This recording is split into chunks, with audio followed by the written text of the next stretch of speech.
إن جهنم كانت مرصادا للطاغين مآبا فكذبوا بآياتنا كذابا لا إله إلا الله أشهد أن محمدا رسول الله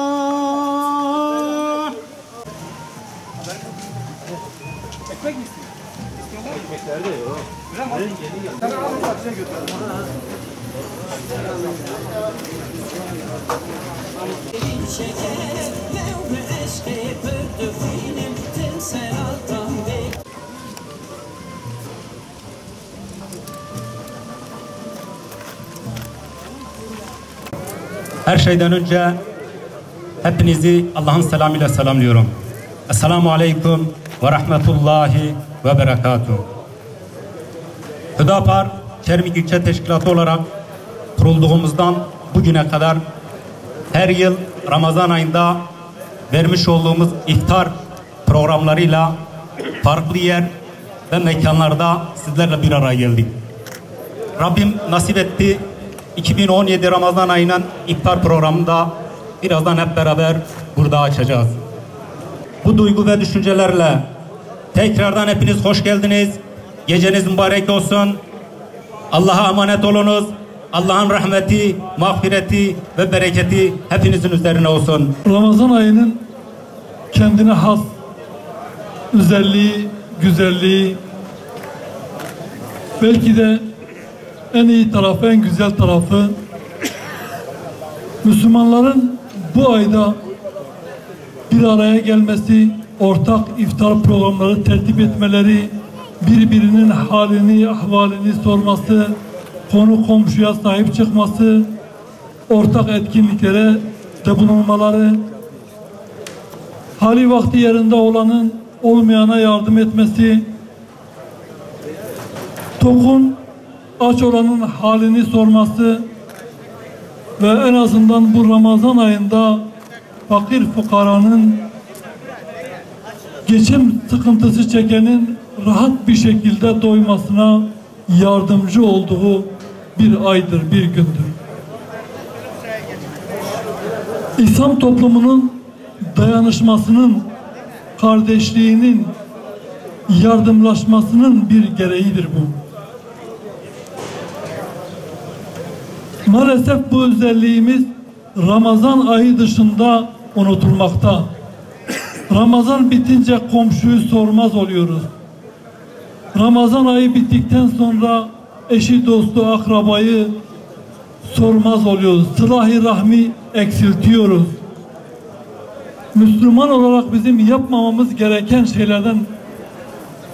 şeyler bunlar. Ama maalesef Ramazan Müslümanı haline gelmişiz.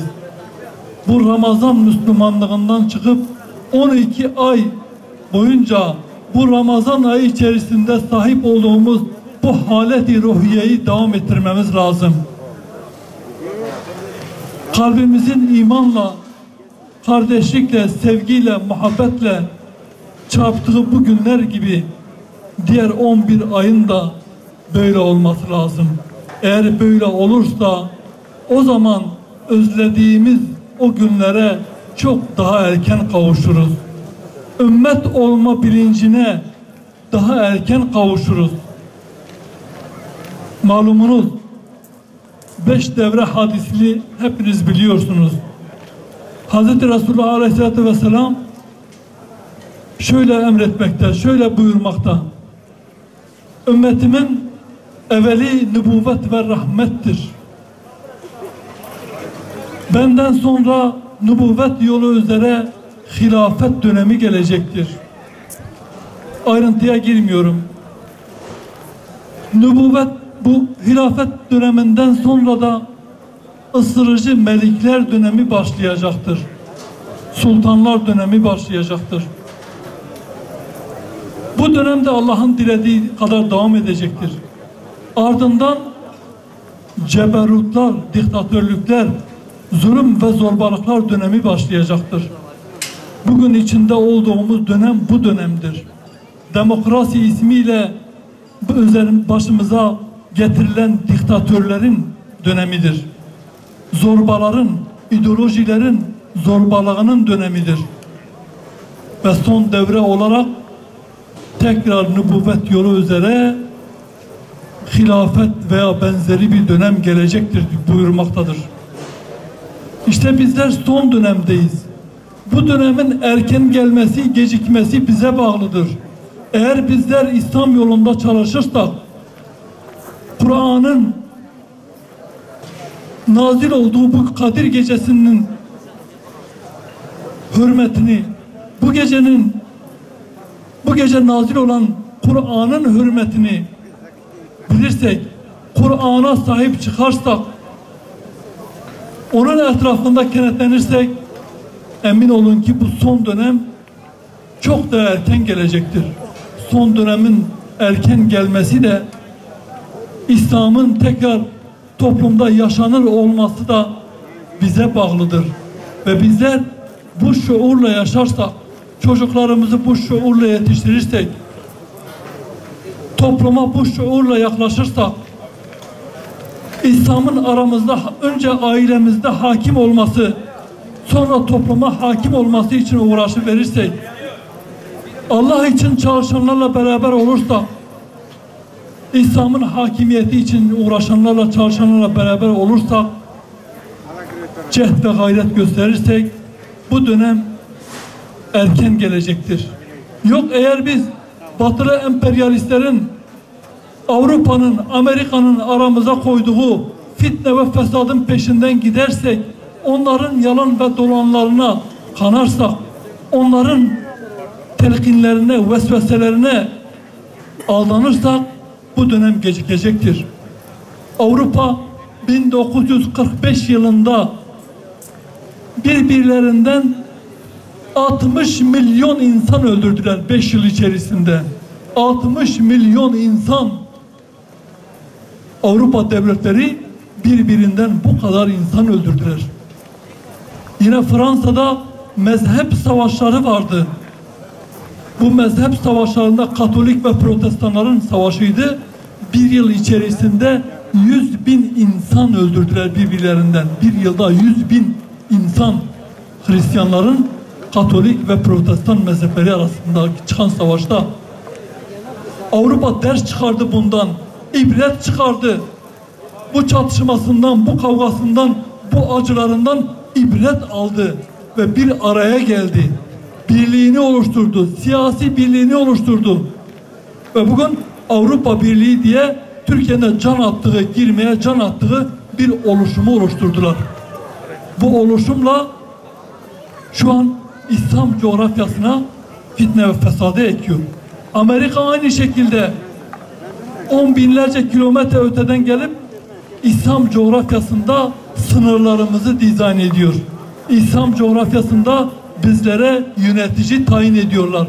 Rusya hakeza geçenlerde basına yansıdı. Siz de okumuşsunuzdur muhakkak. Rusya yetkilisi şunu söylüyor.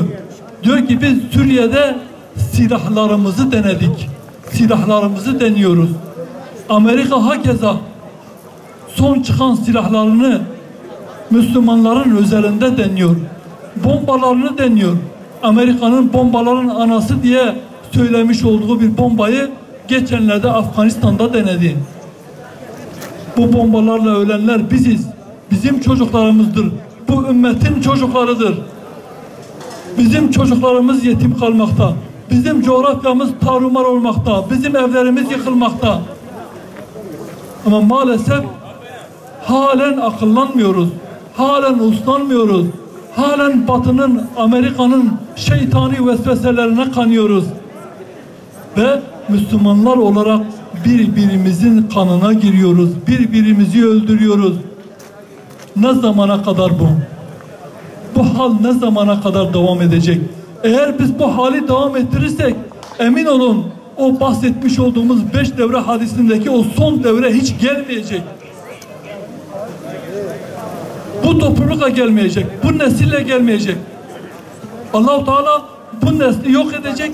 Yerine yeni bir nesil getirecek o zaman. Ve onların eliyle bunu yapacak. Ama biz görmeyeceğiz. Bizim temennimiz, bizim arzumuz diyoruz ki bu günler erken olsun. Biz de görelim. İslam'ın coğrafyamıza, sokağımıza, evimize hakim olduğu günleri, ülkemize hakim olduğu günleri biz de görelim.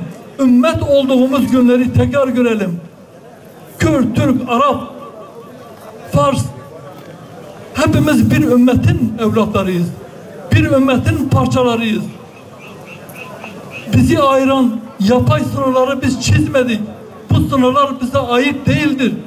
Ümmetin coğrafyasında sınır diye bir şey yoktur. Olamaz. Ama aramıza yapay sınırlar çizdikleri gibi bizleri birbirimize düşman ettiler. Arap Fars'a düşman, Fars Türk'e düşman, Türk Kürt'e düşman, diğeri diğerine düşman. Bu hale getirdiler bizi. O yüzden bir an önce bu fitneyi aramızdan kaldırmamız lazım. Ümmet şuuruna ermemiz lazım. Mezhep asabiyetini bir tarafa bırakmamız lazım. Mezhepçiliği bir tarafa bırakmamız lazım. Şii Sünni kavgası bizim kavgamız değildir. Kürt-Türk kavgası bizim kavgamız değildir. Müslümanın kavgası İslam düşmanlarıyladır. Zalimlerledir. Diktatörlerledir. Müslümanın Müslümanla kavgası olmaz. Müslümanın Müslümanla savaşı olmaz. Biz bir ümmetin evladıyız ve ümmet olarak bizim tüm farklılıklarımızı bir tarafa bırakıp bir araya gelmemiz lazım. Kardeş olmamız lazım.